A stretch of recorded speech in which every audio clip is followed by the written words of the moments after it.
मुख्यमंत्री पुष्कर सिंह धामी ने खटीमा में नवनिर्मित सीएसडी कैंटीन भवन का लोकार्पण किया। 7.25 करोड़ रुपए की लागत से तैयार ये भव्य भवन सैनिकों और नागरिकों की सुविधाओं को ध्यान में रखकर बनाया गया है।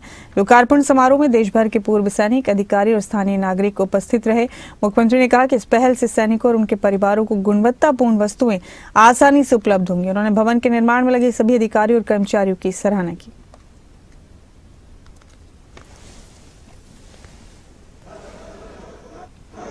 एक विशाल सैन्य धाम देहरादून में बनकर तैयार हो गया है और उसका तुरंत लोकार्पण भी होने वाला है, जिसमें 1734 शहीद परिवारों के आंगन की पवित्र मिट्टी को लेकर हम आए हैं।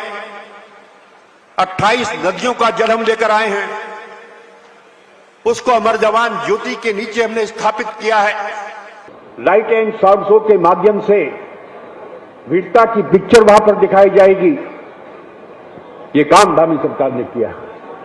तो मित्रों, मैं आज माननीय मुख्यमंत्री जी का विशेष आग्रह करते हुए कि जब जब भी कहीं सैनिकों के सम्मान की बात आती हो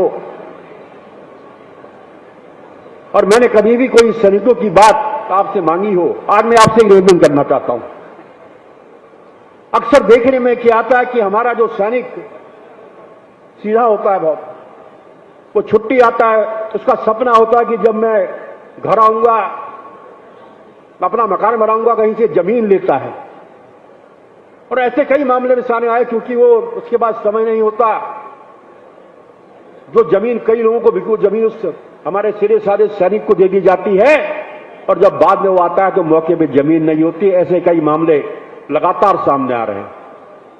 तो मेरा आपसे निवेदन है कि गिरवान सेल बननी चाहिए, जहां पर ऐसे मामले, उसके लिए एक नोडल अधिकारी होना चाहिए, ताकि सैनिकों और पूर्व सैनिकों के इस प्रकार के मामले जो जमीनों से संबंधित हो, उसका निदान हो।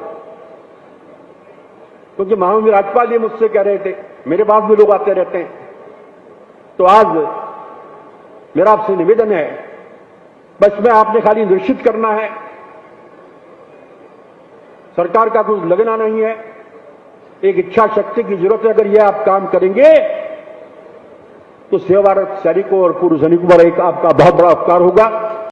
संकल्प लिया था कि खटीमा में सीएसडी कैंटीन होनी चाहिए, क्योंकि यहाँ के आसपास के क्षेत्र में बहुत बड़ी संख्या में हमारे सैनिक रहते हैं। अभी जब जनरल गुप्ता साहब पूछ रहे थे अभी कैप्टन गंभीर सिंह धामी जी से, लगभग 8-9 हजार पूर्व सैनिक परिवार यहाँ पर निवासरत हैं और इन सभी लोगों को अपना सामान लेने के लिए सीएसडी कैंटीन के लिए बनबसा जाना पड़ता था या अन्य स्थानों पर जाना पड़ता था। बहुत लंबी लाइन लगानी पड़ती थी और प्रातःकाल मुझे लगता है कि 3 बजे 4 बजे उठकर यहां से सामान लेने के लिए कैंटीन में लाइन में खड़े होते थे और बहुत परिश्रम उनको कैंटीन से सामान लेने में करना पड़ता था। इसलिए भाइयों बहनों, उस समय जरूर जब मैंने ये संकल्प लिया था कि खटीमा में ही सीएसडी कैंटीन खुलवाने के लिए मैं प्रयास करूंगा और मैं संकल्प लेता हूं कि खटीमा में सैनिक ये कैंटीन खुलेगी, सीएसडी कैंटीन। तो सच में उस समय ये काम सामान्य काम नहीं था और बहुत सारे लोग, जैसा राजनीतिक क्षेत्र में हम काम करते हैं तो पक्ष भी होता है, प्रतिपक्ष भी होता है, और हमारे प्रतिपक्ष के लोग तब कहते थे कि खटीमा में ये कैंटीन खुल ही नहीं सकती है, कोई मानक ही नहीं है भाइयों बहनों। और सच में ऐसा लगता था कि मैंने कोई ऐसा काम तो नहीं बोला है कि जो आसमान से तारे तोड़ के लाने जैसा हो। और मैं भी संकल्प लेता हूं कि जब तक ये कैंटीन नहीं खुलेगी मैं चैन से नहीं बैठूंगा।